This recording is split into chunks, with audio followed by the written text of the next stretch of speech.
পাঁচ নাম্বারটা কি? ওই সমস্ত মেয়েদের প্রতি আল্লাহর গজব যে সমস্ত মেয়েরা স্বামীর পরিবারের সঙ্গে খারাপ আচরণ করে। অনেক মেয়ে ছেলে আছে দেখবেন স্বামীকে খুব ভালোবাসে, স্বামীর কথা মতো খুব চলে, কিন্তু স্বামীর বাপকেও দেখতে পারে না, স্বামীর মাকেও দেখতে পারে না, স্বামীর ভাই বোনকে দেখতে পারে না। ওই মেয়ে ছেলে যত নামাজ পড়ুক, রোজা রাখুক, হজ করুক, ও জাহান্নামী, জাহান্নামী, জাহান্নামী। আমি বলিনি, নবী বলেছেন। আমারে ভুল বুঝে কি হবে আপনার? এরপরে নবীজি বললেন ওই মেয়ে ছেলের প্রতি আল্লাহর গজব পড়বে, জাহান্নামে যাবে ওই মেয়ে ছেলে। যে মেয়ে ছেলে তার স্বামীকে বলে, অনেক মেয়ে ছেলে আছে দেখবেন তার স্বামীকে বলে তোমার সঙ্গে বিয়ে হয়ে আমার জীবন নষ্ট হয়ে গেছে। অনেকে বলে না, তোমার পাল্লায় পড়ে আমার জীবন শেষ, আমার মতো মেয়ে বলে তুমি বেঁচে গেলে, অন্য কেউ হলে বুঝতে পারতে, আমার মতো মেয়ে বলে তোমার সংসার করছে, অন্য কেউ হলে কবে তোমার মুখে লাথি মেরে চলে যেত, ইত্যাদি ইত্যাদি ভাষা। আল্লাহর নবী বলেছেন যে সমস্ত মেয়েরা এইরকম ভাষা তার স্বামীদের বলে ওই মেয়ে ছেলে হলো জাহান্নামী, ও নামাজ রোজা করলেও জাহান্নামী। মা বোনেদের বলে যাচ্ছি, খোসদেলপুরের মায়েরা বোনেরা বাড়ি থেকে আজকের ভাববেন জীবনে কোনোদিন এই ধরনের কথাগুলো আপনারা মুখ থেকে ব্যবহার করবেন না। চলেন, কোন মেয়েকে বৌমা করবেন? যে মেয়ের মধ্যে 6টা গুণ পাবেন। এই যুবক ছেলেরা ভালো করে শুনে নাও, খালি সাদা চামড়া দেখে আই লাভ ইউ সোনা বলতে যাওনি, ফেঁসে যাবে। কোন মেয়েকে যা বৌমা করবেন? যে মেয়ের মধ্যে 6টা গুণ পাবে। কি কি? মুসলিমাতিন, মুমিনাতিন, কানিতাতিন, তাইবাতিন, আবিদাতিন, সাইহাতিন, সাইয়্যিবাতিন ওয়া আবকারা। এই আয়াতটা কোথায় আছে? 28 নম্বর পারার 19 নম্বর পৃষ্ঠা 11 নম্বর লাইন, সূরার নাম সূরা তাহরিমের 5 নম্বর আয়াত। 1 নাম্বার দেখবেন মেয়েটি মুসলমান কিনা খবর নেবেন। 2 নাম্বার হলো মেয়েটি মুমিনাতিন, বিশ্বাসী মেয়ে কিনা খবর নেবেন। 3 নাম্বার হলো কানিতাতিন, আনুগত্যশীলা মেয়ে কিনা খবর নেবেন। দূর থেকে খবর নিয়ে দেখবেন মেয়েটি ওর বাপ আর মাকে ভক্তি শ্রদ্ধা করে কিনা খবর নেবেন। যদি দূর থেকে খবর নিয়ে সঠিক তথ্য পেয়ে যান মেয়েটি ওর বাপ আর মাকে ভক্তি শ্রদ্ধা করে না, খবরদার ও যত সুন্দরী মেয়ে হোক, খবরদার ও যত বড় পিসা মরিসা মুফতি সাহেবের মেয়ে হোক, খবরদার জীবনে ওই মেয়েকে বৌমা করবেন না। ও নিজের বাম্মাকে ভক্তি শ্রদ্ধা করে না, তোমার বাম্মার পাতে সহজে এক থালা ভাত দিতে চাইবে না। কিছু বুঝতে পারছেন? শুনে নিন, বর্তমান যুগে বেশিরভাগ মেয়ের সংসার নষ্ট হয়, বেশিরভাগ মেয়ের সংসার নষ্ট হয় মেয়ের মায়ের কান ভাঙানিতে। ঠিক না ঠিক? যে মেয়ের মা যত বেশি চালাক, যে মেয়ের মা যত বেশি চালাক, ওই মেয়ের কপালে তত তাড়াতাড়ি তলাক। আর একটা কথা বলে যাচ্ছি, শুনে নিন। যে মেয়ে বিয়ের পরে, যে মেয়ে বিয়ের পরে মা বাপ ভক্তি করে বেশি, সেই মেয়ের সংসার কোনোদিন সুখের হয় না। অনেক মেয়ে ছেলে আছে দেখবেন বিয়ে হয়ে গেছে, স্বামীকে গুরুত্ব দেয় না, শ্বশুর শাশুড়ি গুরুত্ব দেয় না, ওর বাপ আর মা যা বলে এখনো তাই শোনে। ও মেয়ের জীবনে সংসার সুখের হয় না, অশান্তি লেগে থাকে। চলো এবারে আসছি, আজকের মেয়েদের শত্রু কটা জানেন? নারী জাতির শত্রু পৃথিবীতে দুটো। 1 নাম্বার হলো সতীন, সতীন হলো মেয়েদের চরম শত্রু। আর 2 নাম্বার কে জানেন? ননদ, ননদ হলো মেয়েদের চরম শত্রু। এজন্য আপনাদের বলে যাচ্ছি, আপনি যখন আপনার বোনকে ছোলা চিনি জামা কাপড় টাকা পয়সা দেবেন, বউকে না জাইনে দেওয়াটাই উত্তম। আর এ তো বউ পাগলা বিবির গোলাম, বোনকে একটা জামা দিচ্ছে বউকে জানিয়ে লাভ হবে না। আপনি আপনার বোনকে দেবেন, বউকে না জাইনে দেবেন, উত্তম।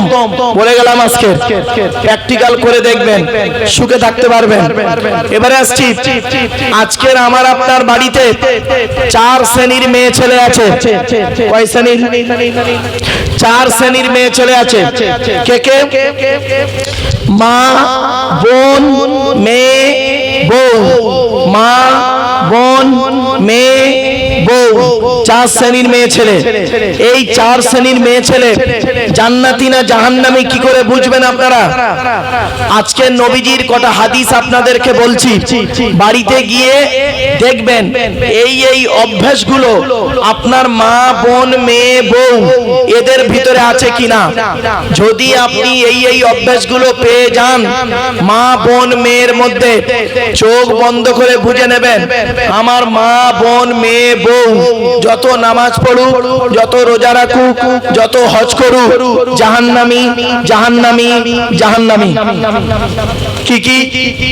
1 নাম্বার নবী বললেন ওই সমস্ত নারীরা হবে জাহান্নামী যারা স্বামীর সঙ্গে কথা বলে, মেজাজ দিয়ে কথা বলে। যে মেয়ে ছেলে তার স্বামীর সঙ্গে কথা বলে মেজাজ দিয়ে, আমার ভাষা বুঝতে পারছেন আপনারা? মেজাজ, অনেক মেয়ে ছেলে আছে দেখবেন পাড়ার লোকের সঙ্গে কথা বলে মিষ্টি ভাষায়, আর স্বামীর সঙ্গে যখন কথা বলে মেজাজ দিয়ে, আল্লাহর নবী বলেছেন ওই মেয়ে ছেলে যত নামাজ পড়ুক, রোজা রাখুক, হজ করুক, জাহান্নামী, জাহান্নামী, জাহান্নামী।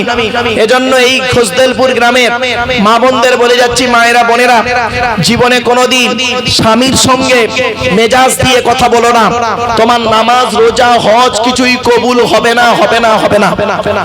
নবীজি বলেছেন ওই মেয়ে ছেলে জাহান্নামী। এই অভ্যাস যদি আজকের বাড়ি যাবেন আপনারা, বাড়িতে গিয়ে যদি আপনার মায়ের মধ্যে এই অভ্যাস থাকে, আপনার মা যদি আপনার বাপের সঙ্গে মেজাজ দিয়ে কথা বলে, আপনি সত্যিকারের যদি জন্ম দেওয়ার সন্তান হন, তাহলে আপনার দায়িত্ব হবে মাকে বোঝানো, মা খবরদার তুমি আব্বার সঙ্গে মেজাজ দিয়ে কথা বলো না। কোনদিন তো বলেননি? আপনার দায়িত্ব আপনার মাকে বোঝানো, মা আব্বার সঙ্গে মেজাজ দিয়ে কথা বলো না। এই অভ্যাস যদি আপনার বোনের মধ্যে থাকে, আপনার দায়িত্ব সত্যিকারে মানুষের চামড়া ভাই যদি হয়ে থাকেন, তাহলে আপনি আপনার বোনকে বলবেন এই স্বামীর সঙ্গে কিভাবে কথা বলতে হয় জানিস না? সত্যিকারের যদি আপনার মেয়ের মধ্যে যদি এই অভ্যাস থাকে, বাড়িতে গিয়ে যদি সত্যিকারের মানুষের চামড়া বাপ যদি হয়ে থাকেন, তাহলে আপনার দায়িত্ব হবে মেয়েকে বোঝানো, এই স্বামীর সঙ্গে মেজাজ দিয়ে কথা বলছিস। এটা কোনোদিন তো বলেন না। এটা না বলে কি করেছেন?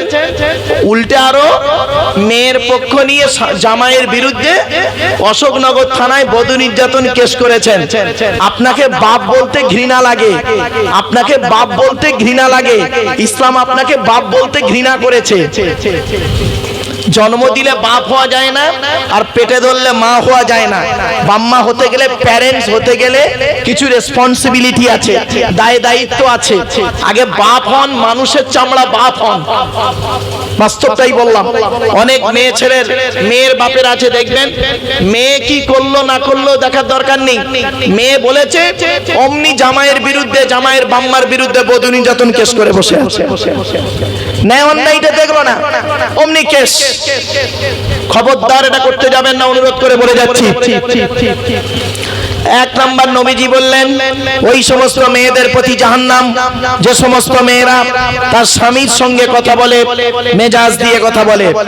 2 নাম্বার ওই সমস্ত মেয়েদের প্রতি জাহান্নাম যে মেয়ে ছেলেরা স্বামীর দুর্নাম বদনাম, স্বামীর দুর্নাম বদনাম অন্য লোকের কাছে করে বেড়ায়, ওই মেয়ে হলো জাহান্নামী, জাহান্নামী, জাহান্নামী।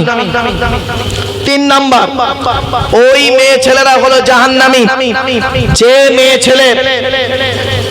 মেয়ে ছেলে স্বামী থাকা সত্ত্বেও অন্য পুরুষের সঙ্গে ব্যভিচারে লিপ্ত হয়, স্বামী থাকা সত্ত্বেও অন্য পুরুষের সঙ্গে ব্যভিচারে লিপ্ত হয়, পরকীয়ায় লিপ্ত হয়, ওই মেয়ে ছেলে যত নামাজ পড়ুক, রোজা রাখুক, হজ করুক, জাহান্নামী, জাহান্নামী, জাহান্নামী। 4 নাম্বার ওই মেয়ে ছেলের প্রতি আল্লাহর গজব পড়বে যে মেয়ে ছেলে বিনা কারণে স্বামীর বিচার বিছানা ছেড়ে দিয়ে অন্য বিছানায় রাত কাটায়, স্বামীর বিছানা ছেড়ে দিয়ে অন্য বিছানায় ঘুমায়।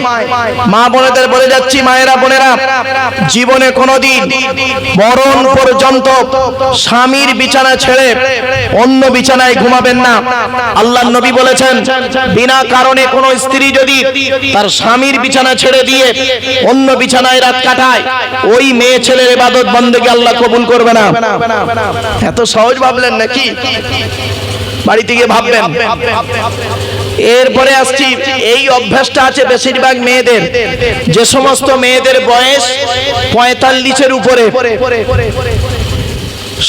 70 বছর বুড়োর বয়স, বুড়ির বয়স 60 বছর, বুড়ি আর বুড়োর পাশে ঘুমায় না, তার সেবা যত্ন করে না।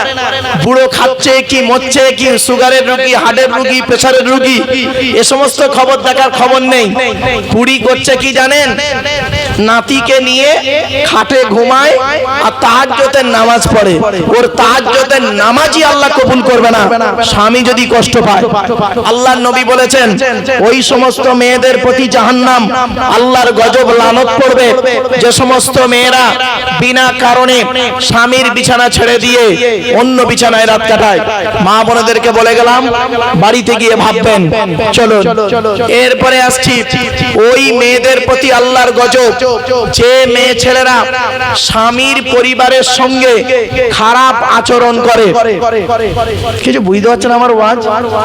ভাই বুঝতে পারছো তো নাকি? টেনে টেনে বললে ভালো হয়, তাই ভালো। আমার খালি ভয় হচ্ছে ওইটাই, কারণ টান না দিতে পারলে মানুষ অন্য কিছু ভাবে। তো আমার কপাল ভালো, যেহেতু একটা শিক্ষা প্রতিষ্ঠানের পাশে বসেছি, মোটামুটি এরা টান ভালো না বাসলেও ওয়াজটা বুঝতে পারছে।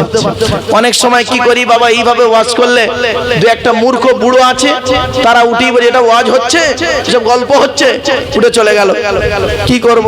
কমিটির ছেলে এসে বললো, হুজুর দয়া করে একটু টেনে টেনে বলুন।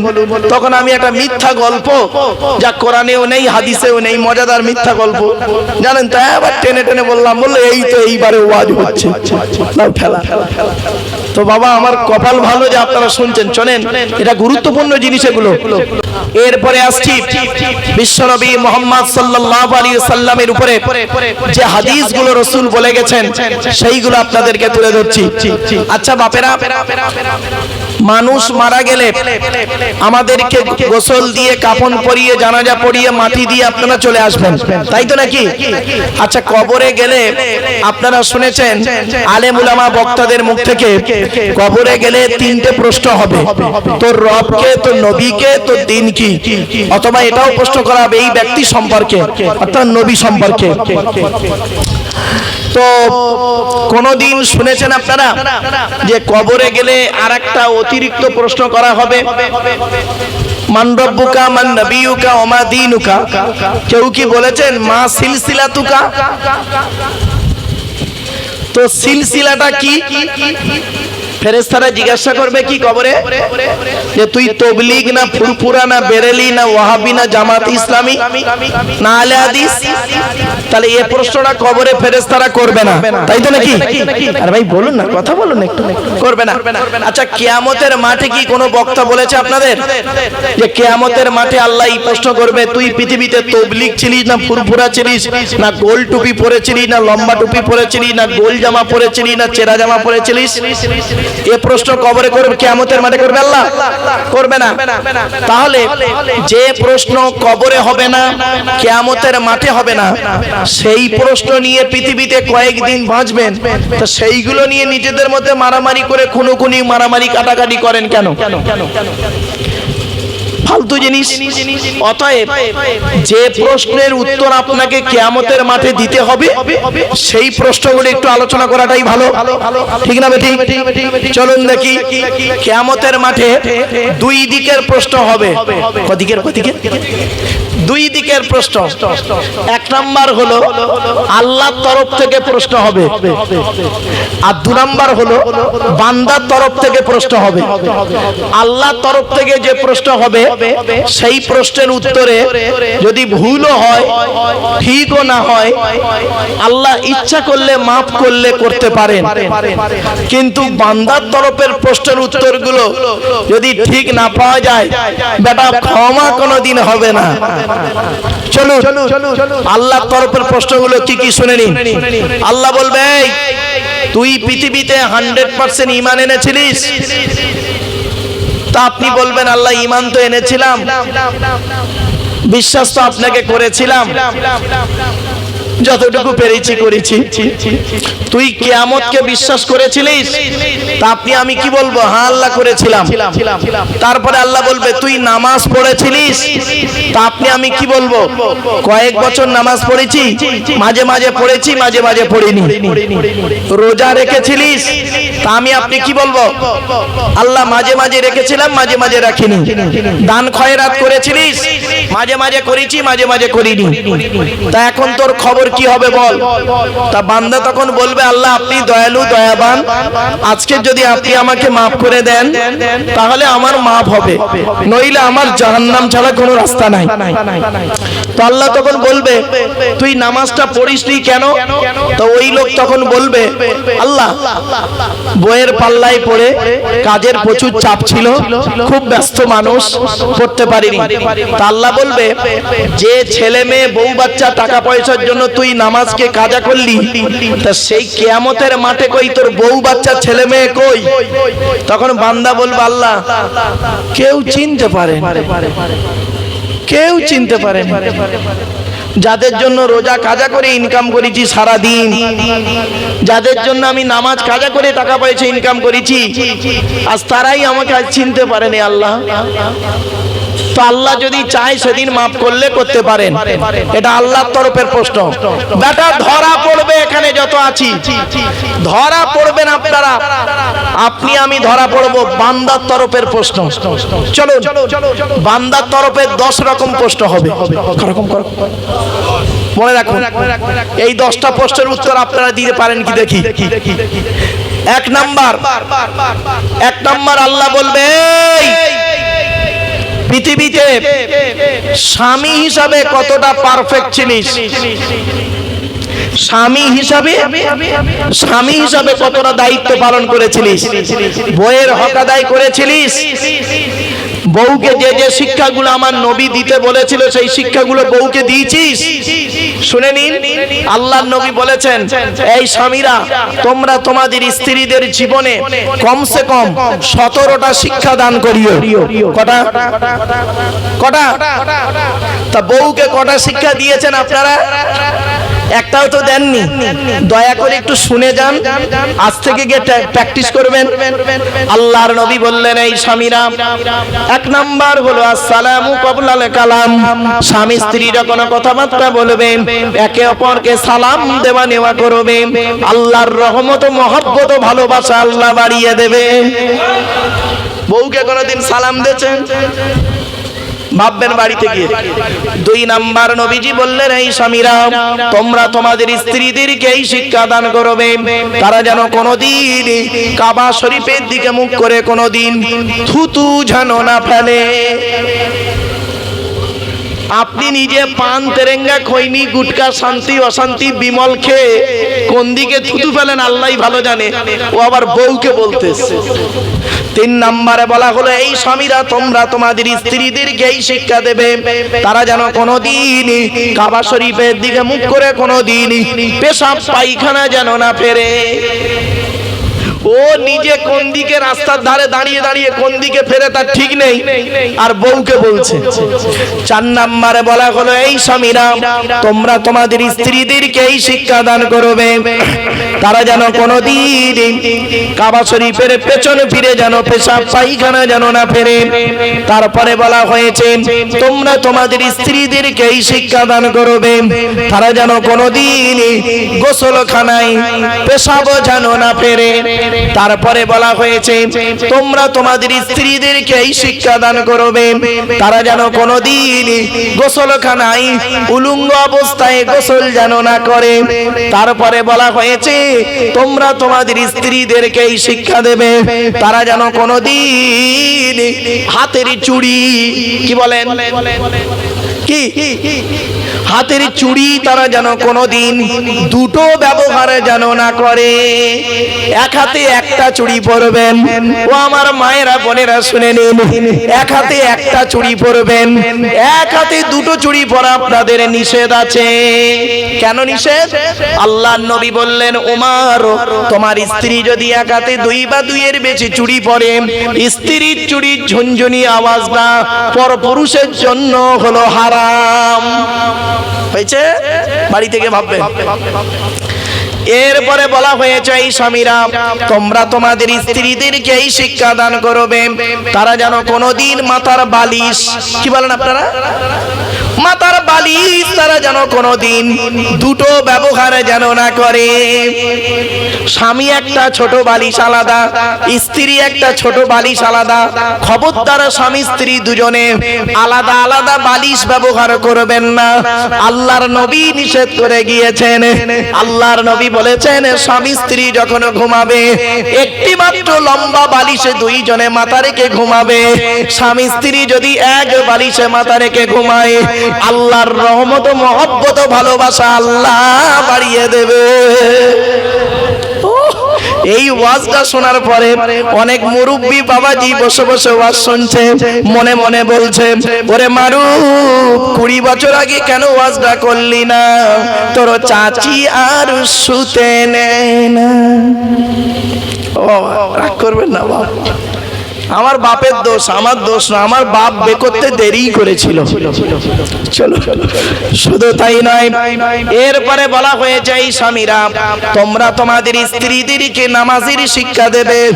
এরপরে বলা হয়েছে তোমরা তোমাদের স্ত্রীদেরকে কোরআনের শিক্ষা দেবে। ও নিজেই কোরআন জানে না তা বউকে বলবে কি করে? এরপরে নবীজি বললেন তোমরা তোমাদের স্ত্রীদেরকে ভাষা শিক্ষা দেবে। এরপরে নবীজি বললেন তোমরা তোমাদের স্ত্রীদেরকে তোমরা যেমন খাবে স্ত্রীদের তেমন খাওয়াবে, তোমরা যেমন পরবে স্ত্রীদের তেমন পরাবে। তা বলে প্যান্ট গেঞ্জি পরাতে যেউনি বাবা, ওটা বলিনি। এরপরে নবীজি বললেন এই স্বামীরা তোমরা তোমাদের স্ত্রীদেরকে কোনোদিন মারধর করতে যাবে না। বাবা স্ত্রীকে মারধর করা না জায়েজ। স্ত্রীর পিতামাতারা গালি দেওয়া হলো হারাম। স্ত্রীর পিতামাতারা গালি দেওয়া হলো হারাম। স্ত্রীর পিতামাতা কে? শ্বশুর শাশুড়ি গালি দেওয়া হারাম নবীজি বলেছেন। শুধু তাই নয়, এরপরে নবীজি বললেন এই স্বামীরা তোমরা তোমাদের স্ত্রীদেরকে গভীর রাতে তাহাজ্জুদের নামাজের জন্য তুলবে, আল্লাহ স্বামী স্ত্রীর প্রতি খুশি হয়ে যাবে। এই শিক্ষাগুলো বউকে তো দেননি। মেয়েদের একটা অভ্যাস হলো কি জানেন? স্বামীকে সন্দেহ করা। মা বোনেদের বলে যাচ্ছি স্বামীকে সন্দেহ করে তাবিজ করতে হবে না। স্বামী স্ত্রী যখন ঘুমাবে একটি মাত্র লম্বা বালিশ ব্যবহার করবে। স্ত্রী যদি ওর মাথার লম্বা চুলটা ওই বালিশের উপরে বিছায়ে দেয় আর স্বামী যদি স্ত্রীর চুলের উপরে মাথা রেখে ঘুমায়, ওই স্বামী ওই মুহূর্তে জীবনে কোনোদিন অন্য কোনো মেয়ের কথা ওর মনেই আসবে না। কোথায় আছে? শুধু স্ত্রীকে চাকরানি বলে মনে করবেন না। আল্লাহ রাসূল বলেছেন তোমাদের মধ্যে উত্তম ব্যক্তি হলো ওই লোকটা হকের উপরে যে তার স্ত্রীদের কাছে উত্তম ব্যক্তি। আমি মুহাম্মদ সাল্লাল্লাহু আলাইহি ওয়াসাল্লাম আমি আমার স্ত্রীদের কাছে হলাম উত্তম ব্যক্তি। বাপেরা বাড়ি থেকে ভাববে, অতি বাস্তব কথা বললাম। তাহলে 1 নাম্বার কিয়ামতের মাঠে প্রশ্ন হবে স্বামী হিসাবে কতটা দায়িত্ব পালন করেছো। 2 নাম্বার হবে বাপ হিসাবে কতটা দায়িত্ব পালন করেছো।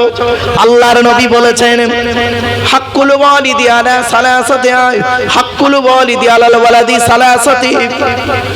আল্লাহ রাসূল বললেন প্রত্যেক পিতামাতার দায়িত্ব হলো ছেলে এবং মেয়ের উপরে তিনটে কটা কটা কটা কটা আপনি বাপ হয়েছেন, এখানে যারা বাপ হয়ে বসে আছেন এই তিনটে দায়িত্ব পালন করেছেন কিনা লক্ষ্য করুন।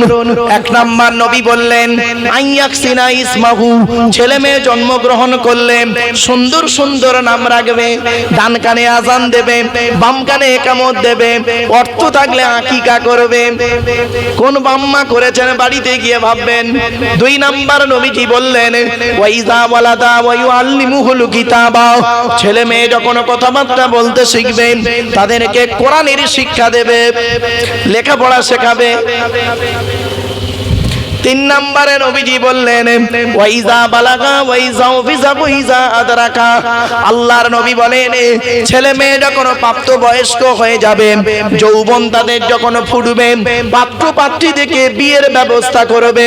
সঠিক সময়ে যদি ছেলে মেয়েকে বিবাহ না দাও, ওই ছেলে মেয়ে যদি ব্যভিচার করে, ও মুরব্বি বাপেরা, দাড়িওয়ালা চাচারা, ও দাড়িওয়ালা চাচারা আর মা বোনেরা, খুব তো নামাজ পড়ছো, তুমি এখানে প্যান্ডেলে বসে আছো আর ওদিকে তোমার যুবক ছেলেটা যুবতী মেয়েটা ছোসদেলপুরের জলসার নাম করে, মেলায় দাঁড়িয়ে দাঁড়িয়ে ফুচকা খাবার নাম করে, ঘুগনি দোকান থেকে শুরু করে, এমিটিশন দোকান থেকে শুরু করে, হাতে ছাম্মারা থেকে শুরু করে সন্ধ্যাবেলা কত যুবক যুবতী বের হয়েছে, পাপ কাজে লিপ্ত হয়েছে।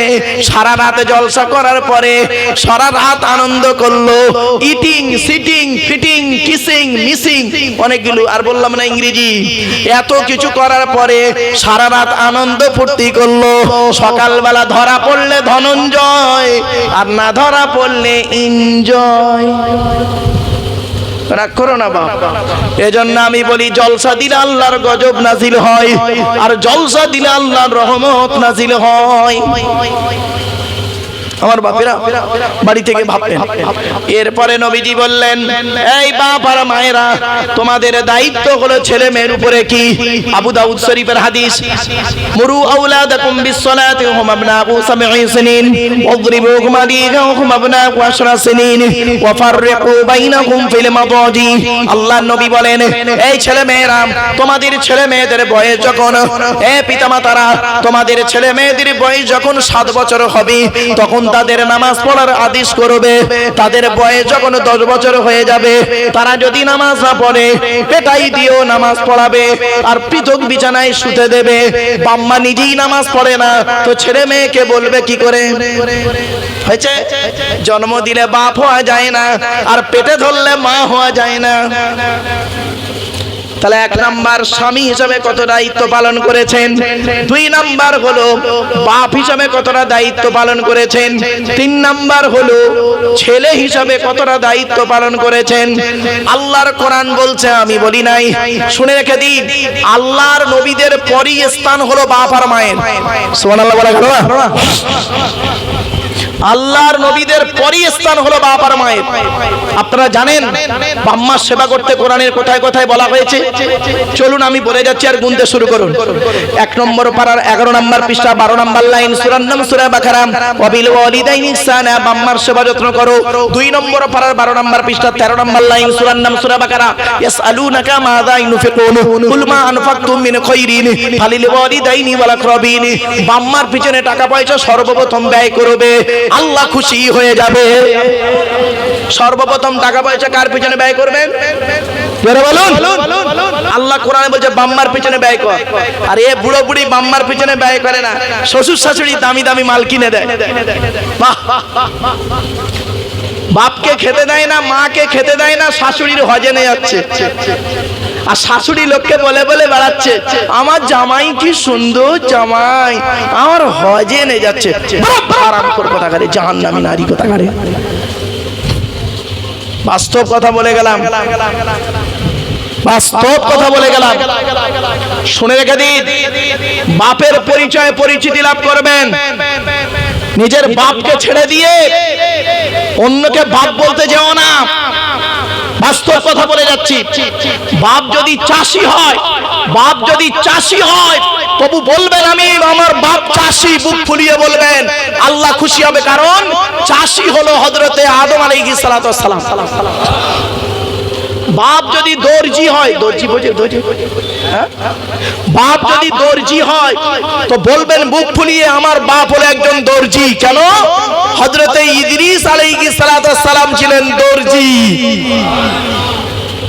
কি বুঝলেন? বাড়ি থেকে ভাবলেন। আর শ্বশুর বাপ চাষি বলে পরিচয় দেয় না, আর শ্বশুর পীর সাহেব জামাই পরিচয় দিচ্ছে, আমি অমুক পীর সাহেবের জামাই, অমুক মুফতি সাহেবের জামাই। বেয়াদব কথাকারে। আল্লাহ রাসূল বলেছেন, যে ব্যক্তি পিতৃ পরিচয়কে গোপন করে অন্যের পরিচয়ে পরিচিতি লাভ করতে পারে, ওই সমস্ত লোকেদের প্রতি আল্লাহর গজব। কি বুঝলেন? কোরআনের আয়াতের হাদিসের তাফসীর বাস্তবটাই আজকের বলে গেলাম বাবা। অতএব বাপ একজন পুরুষ যদি চারজনকে খুশি করে জান্নাতি। কজন? চারজনকে খুশি করলে একজন পুরুষ জান্নাতি। এক নাম্বার, তোমার রব আল্লাহকে খুশি করো, আল্লাহর কথা মোতাবেক জীবন যাপন করো। দুই নাম্বার পুরুষ, তুমি তোমার নবীকে খুশি করো, নবীর কথা মোতাবেক জীবন যাপন করো। তিন নাম্বার পুরুষ, তুমি তোমার জন্মদাতা বাপকে খুশি করো হকের উপরে। চার নাম্বার পুরুষ, হকের উপরে তুমি তোমার মাকে খুশি করো। আল্লাহর নবী বলেছেন, রাদিয়াল্লাহু ফি রাদিয়াল ওয়ালিদাইন ওয়া সাকতুল্লাহু ফি সাকতিল ওয়ালিদাইন। হকের উপরে তোদের বাম্মা যদি নারাজ হয়ে যায়, আল্লাহ নারাজ হয়ে যাবে। হকের উপরে বাম্মা যদি খুশি হয়ে যায়, আল্লাহ খুশি হয়ে যাবে।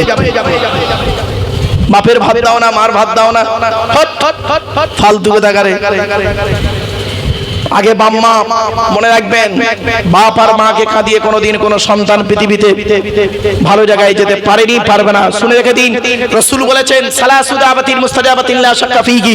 তিন ব্যক্তির দোয়া আল্লাহর দরবারে কবুল হয়, কোনো মিস যায় না। এক নাম্বার হলো দাওয়াতুল মাজলুম, অত্যাচারকৃত মানুষের দোয়া। কোন স্বামী যদি তার স্ত্রীর উপরে অন্যায় ভাবে অত্যাচার করে, ওই স্ত্রী যদি বলে, খোদা গো আমি অন্যায় করিনি, আমার স্বামী আমার উপরে নির্মমভাবে অত্যাচার করছে, আল্লাহর তরফ থেকে গজব পড়বে, বলতে আর হবে না। অনেক শাশুড়ি আছে দেখবেন, নিজের মেয়েকে খাইয়ে নিয়ে ঘরের ভেতর ঢুকে বললো, বৌমা পরের মেয়ে খেয়েছে কিনা খবর নেব না। ও শাশুড়ি মায়েরা, শুনে রেখে দিন, আপনি বৌমা পরের মেয়েকে যদি আপন করতে না পারেন, আল্লাহ আপনারও মেয়ে দিয়েছে, লোকের বাড়ি বৌমা হয়ে যাবে, আল্লাহর তরফ থেকে গজব পড়বে, বলতে আর হবে না। অনেক ননদ আছে দেখবেন, ননদ ভাইয়ের খানে কামড়াচ্ছে, যাতে ভাই ভাবিকে মারে, এই ধান্দা করে। এই যুবতী বোনেরা শুনে নাও, ঘুটে পড়ে গোবর হাসে, ঘুটে বলে তোর একদিন আছে, তুমি ভাবি পরের মেয়েকে যদি আপন করতে না পারো, তোমাকে একদিন লোকের বাড়ি ভাবি হয়ে যেতে হবে, আল্লাহর তরফ থেকে গজব পড়বে, বলতে আর হবে না। অনেক বৌমা আছে দেখবেন ডেঞ্জার, স্বামীর ইনকাম বেশি, স্বামীটাকে নিয়ে, ছেলেটাকে মেয়েটাকে নিয়ে খালি আলাদা খাবার ধান্দা করেন। একই দেয়ালের এপারে স্বামী স্ত্রী ছেলে মেয়েকে নিয়ে মুরগির গোশত দিয়ে ভাত খায়, আর দেয়ালের ওপারে শ্বশুর শাশুড়ি বুড়ো বুড়ি আলু ভর্তা ডাল খাচ্ছে। ওই বৌমার একটু বিবেকে বাঁধলো না? আজকের আমার বাম্মা যদি ওপারে থাকতো, গোপনে একটি আলা তরকারি দিয়ে আসতাম, ওরে মুফতি সাহেবের মেয়ে হো, হাজী সাহেবের মেয়ে হো, পীর সাহেবের মেয়ে হো, তুই তো শ্বশুর শাশুড়িকে যদি নিজের বাম্মার মতো ভক্তি শ্রদ্ধা করতে না পারিস, তোর মতো বৌমাও হলো জাহান্নামী, জাহান্নামী, জাহান্নামী। দুই নাম্বার হলো ওয়াদাওয়াতুল মুসাফিরি, মুসাফিরের তো আল্লাহ কবুল করে। তিন নাম্বার হলো ওয়াদাওয়াতুল ওয়ালিদি আলা ওয়ালাদিহি, কোন বাপ আর মা যদি নিজের কলিজার টুকরা সন্তানের জন্য দোয়া চেয়ে যায়, বিদ্যুতের থেকে দ্রুত গতিতে বাম্মার দোয়াটা আল্লাহর দরবারে কবুল হয়ে যায়। শুনে রেখে দিন, আমি আব্দুল্লাহ গিল মারুফ বলে যাচ্ছি, আজকে এইখানে বসে বসে আমার হাতে 500 টাকার নোট দিয়ে, আমার হাতে 500 টাকার নোট দিয়ে মুসাফা করলে নেকি পাবেন কি তা আমি জানি না, তবে এতটুকু বলতে পারি চ্যালেঞ্জ দিয়ে, আপনি আপনার জন্মদাতা বাপের হাতে, জন্মদাতা বাপের হাতে 50 টাকার একটা নোট দেবেন। 50 টাকার একটা নোট দিয়ে বাপের হাতে মুসাফা করে বলবেন, আব্বা তুমি এটা চা খাবে। বাপ ওই টাকাটা পকেটে নেবে, দেখে পকেটে রাখবে, উপরের দিকে চাইবে, চোখ ফেটে পানি পড়বে, অন্তর ফেটে দোয়া বেরিয়ে আসবে, ওই দোয়াটা আল্লাহর আরশে আজিমে পৌঁছে যাবে। এবার আপনি কি করবেন, করুন, আপনার ব্যাপার।